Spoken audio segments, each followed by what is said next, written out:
I was clearing out my grandmother's attic when I found a box tucked under a loose floorboard. No label, just frayed wood and the smell of dried herbs she always used. Inside, wrapped in yellowed paper, was a letter in her handwriting. "My dearest Leo, if you're reading this, I'm gone. But I need you to do something before midnight tonight. Go to the old well by the oak tree and pour water over the stone at its base."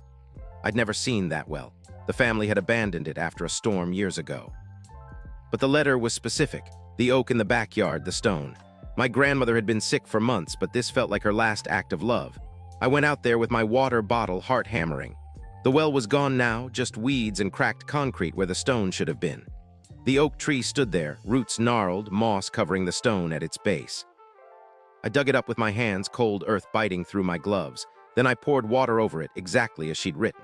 A sparrow shot from the stone and vanished into the grass. That's when it hit me. This wasn't a random request. It was her way of saying goodbye. She'd written this after months of illness, knowing she wouldn't live long.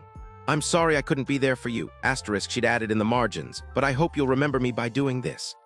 By midnight, I sat on the porch with an empty bottle.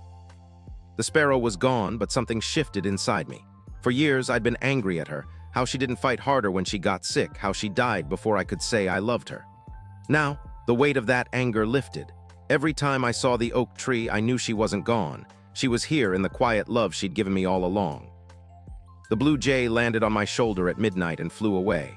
But as it did, I made a decision. I'd write her a letter today, something real, not just words on paper. I pulled out my phone, typed the first line of the message, and held it against my chest. The car wouldn't start tomorrow, but tonight she was still with me.